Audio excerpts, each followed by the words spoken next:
Mesdames et messieurs, merci de votre attention réitérée à suivre cette édition du journal. Faire de l'accès aux soins de santé un droit comme l'exige la Constitution de la RDC. C'est aussi les vœux du président de la République, Félix Tshisekedi. La mise en œuvre de ces souhaits du chef de l'État, déjà tracé lors de son discours du 30 juin 2022, vient de se réaliser avec le lancement récemment à Kinshasa de la gratuité de la maternité dans la ville de Kinshasa pour le docteur Roger Samuel Kamba, ministre de la Santé publique.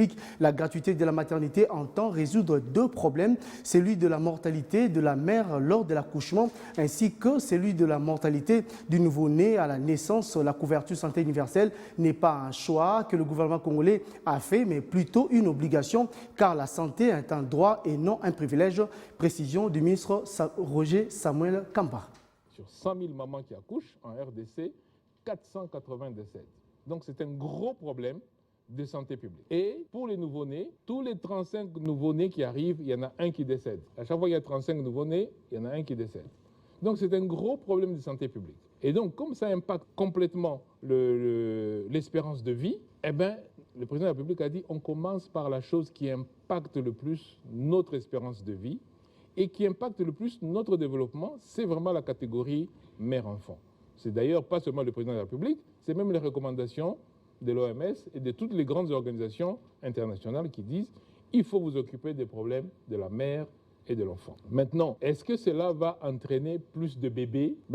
Le Congo n'est pas différent des autres pays. Il y a beaucoup de pays qui ont fait ça. Et on se rend compte que les pays où on a rendu les services de soins à la mère et à l'enfant de grande qualité, où on a eu la maman sous la main pour l'aider, on a aussi eu l'occasion de l'éduquer.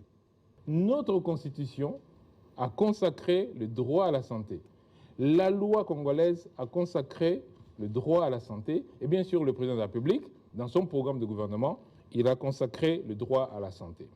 Couverture santé universelle égale donc cette possibilité que chaque Congolais accède à des soins de santé, avec deux conditions. Ces soins sont de qualité et deuxième condition, je ne me ruine pas financièrement. L'objectif ici, c'est de diminuer la mortalité. On ne peut pas rester avec ce taux de mortalité, être à la queue du peloton pour des choses que nous pouvons faire.